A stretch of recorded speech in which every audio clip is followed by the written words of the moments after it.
Kia ora koutou katoa, no mai hara mai ki te ao Hākinakina, your sports show right here on your Tribal Pulse, te korimako o Taranaki 94.8 FM and 98.4 FM. Well, he's a talented rugby league player from Waitara, Taranaki, known for his speed and versatility as a fullback and winger. He began his journey with the Waitara Bears before moving to Australia to attend Keebra Park State High School. His career highlights include representing Australian Schoolboys, playing for the Junior Kiwis, and making his NRL debut with the West Tigers in 2014. Since then, he's become a key figure in the Queensland Cup with the Burleigh Bears, showcasing his skill and commitment to the game. No mai hara mai, Kurtis Rowe. Welcome to the show, my bro. Kia ora, bro. Thanks for having me. Good to hear from you. Hard, brother, hard. Awesome, man. Good to catch up. Been looking forward to this one and looking forward to our kōrero. But before we kind of go any further into some questions, ko wai koe, no he koe, tell us a little bit about yourself and where you're from and where you grew up in Taranaki. Yeah, so ko Kurtis toku ingoa, ko Taranaki te maunga, ko Waitara te awa, ko te awa toku iwi, ko Aotea toku waka.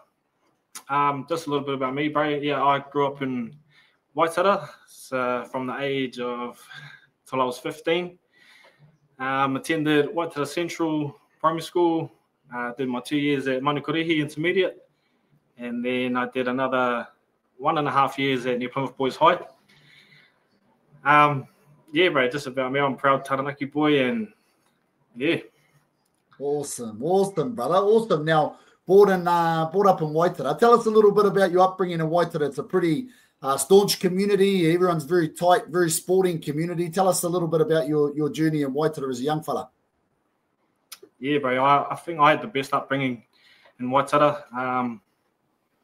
Obviously, I played my junior footy there, the Waitara Bears. I think I had a lot of great mentors and great mates as well around me growing up in Waitara. We're a very staunch, humble town. And, yeah, I just loved every bit of it, man. I always loved going home too, to visit all the whānau as well. Awesome, bro. So besides rugby league, were there any other sports that you played or enjoyed as a kid? Oh, yeah, man. I was involved in a lot of things. I did a lot of Waitara athletics. That was pretty big. Did that from till I was about 3 till I was about 13. I also did swimming. I was a part of the Waitara Swimming Club. And I think I hold a couple of records there, but they probably beat them by now. Also, I was just involved in touch and a bit of basketball and intermediate. So, yeah, I just all-around sports person, I think.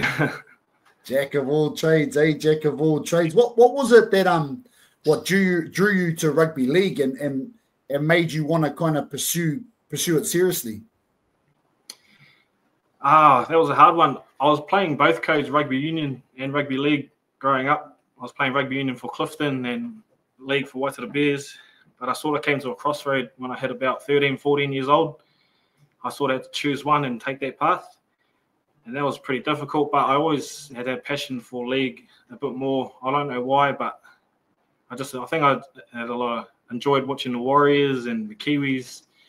You know, a lot of those guys I idolised, and yeah, man, I just had a deep passion at a young age to try crack the NRL, because I knew that's what I wanted to do and who I wanted to be from a very young age. And yeah, that's just, I think, where it started. I had great mentors at Waitara Bears, which would have been like Uncle Stacey O'Carroll, Shah.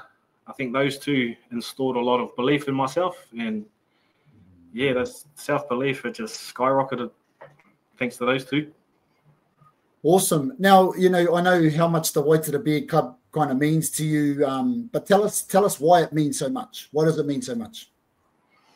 Oh, the Bears, they mean everything. I think they just gave me the best start to my career, and it's very, very whānau orientated, very welcoming club, very strong club, and with a proud history. And my old man played there, so he's made his name there. My Uncle Snow, he played there. So, yeah, it's a bit of a generational thing. So I always hold that club very dear to my heart. And your old man wasn't a bad player as well. But so you made the move over to Australia to Keebra Park. What kind of initiated the move, and like how was that transition? How was that transition from Waitara to Gold Coast to Keebra and all that? Yeah, bro. So it was pretty difficult at the start, but first of all, I was fortunate that we could make that move. Not a lot of kids in Waitara, can just pack up and move over and be sorted. But I think that's thanks to my parents. We had good financial. We could make the move, and they could provide that for me. But soon as I was enrolled at Keebra, my first year was a bit daunting. I didn't really know anybody. I was just going there on a hope and a promise and backing my ability, really. But as the years progressed, I was there for a couple of years. I started to get to know the boys and started playing my footy and got in the rhythm of things. And yeah, it was good, bro. I took off from there. A lot of Kiwis at that school, so it made it a lot easier. 100%. Well, it's a nursery for top-line players, and you were one of them who skyrocketed into the representative system, and we're going to come back to Kōrero to that shortly. So make sure to stay tuned, whānau. We'll be back shortly more to speak with Kurtis Rowe soon.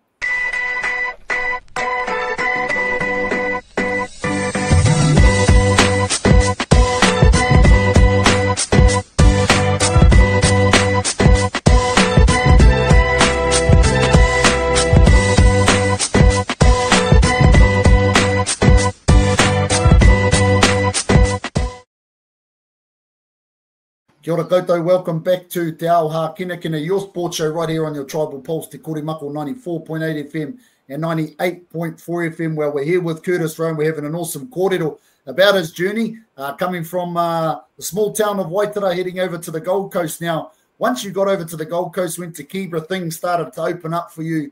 You've obviously had, through incredible opportunities, you've represented Australian Schoolboys and the Junior Kiwis. How do those experiences kind of shape up for you? Like, that must have been huge representing those two teams.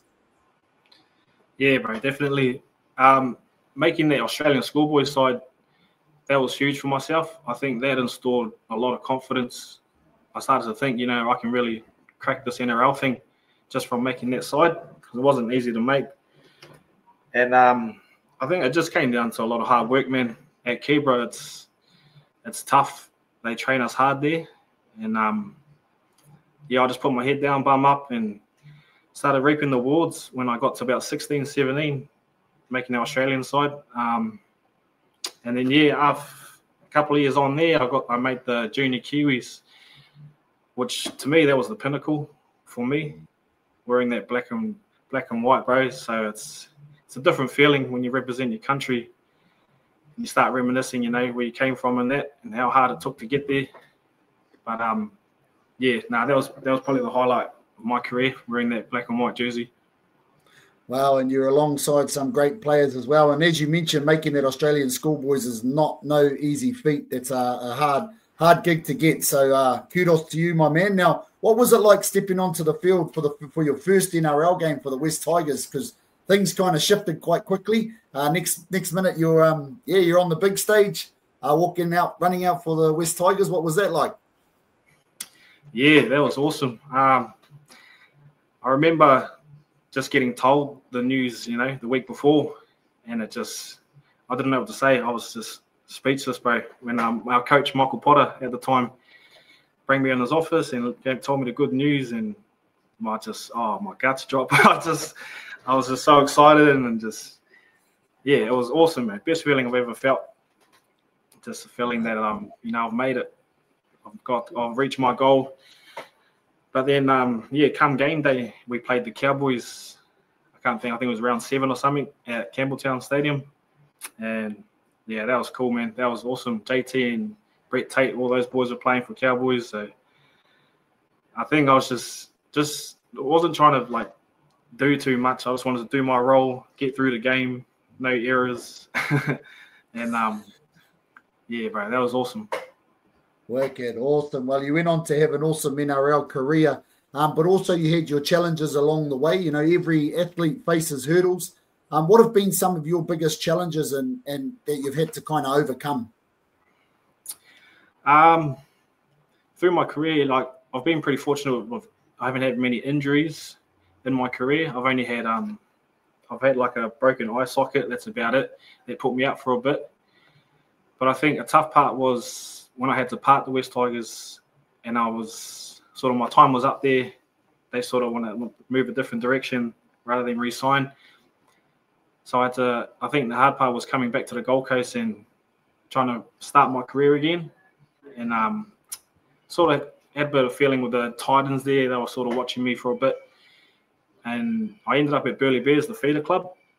And I think that was a blessing, bro, going to the Burleigh Bears. I ended up staying there for 8 years, and we won 2 premierships, which was that's another highlight of my career. And then, yeah, just the hard part was just trying to find another NRL club after the West Tigers, but it wasn't meant to be, bro. But I was still blessed with the career I had at Burleigh. Awesome. So how many games did you end up clocking up at Burleigh? And you've obviously had some awesome memories. Tell us a little bit more about those memories at Burleigh. Oh, awesome memories there. I think I clocked up, it was 110 Q Cup games there. And I think I reached the age of 30 where that's where I sort of played my last season there. But those 2 premierships, they were just unreal. And even the boys that were coming through, they were playing at Burleigh, like Jamal Fogarty, we had Dylan Pythian, Pat Politani, a lot of NRL boys were there playing. And, it was crazy, yeah. Good times, man. Awesome times. When you look back on your career, the Burleigh Bears, the Junior Kiwis, Australian Schoolboys, even your Waitara days, what are some of your real fond memories that you kind of hold with you today? It'd have to be just the grand finals that I've won. You know, I've won a grand final with my West Tigers under 20s when I was only 18. We won when it used to be called the Toyota Cup. That was a highlight. And obviously the 2 premierships at Burleigh, they were a massive, massive highlight. But when I look back, man, I still look back at that black and white jersey playing for Kiwis, Junior Kiwis, and playing for my country. I remember crying in the anthem because I knew what it meant to me. And I think, yeah, those are my highlights, bro. Awesome, bro. Well, what a stellar career you've had. Like, if there was, one bit of advice you could give a young player that might be tuning in to listen to this interview that's dreaming of a career and following in the same footsteps as you, what would that advice be? For myself, I think if you're a young boy just trying to make it big in the league world, you've got to really have a lot of self-belief, have confidence. You may not think you're the best player, but, it's all in here. I think it's a mental game. And if you believe in yourself and you can take yourself to that next level and not get satisfied, don't get complacent where you are, even if you're making these big teams and even if you're making NRL, don't get complacent there. You got to go to another level to stay there. That would be my biggest advice, bro. Awesome. Well, Kurtis, it's been an absolute pleasure and privilege having you on the show. Your journey from Waitara to the NRL and beyond is truly inspiring. Thank you for sharing your experiences, your highs, your lows, and giving us a glimpse of into the life of a dedicated athlete. We wish you all the best for what's ahead. Kia kaha and keep flying the flag for rugby league. I know everyone back home in Taranaki are really proud of you and all that you've achieved, bro. Cheers, bro. Appreciate it. Thanks, my man.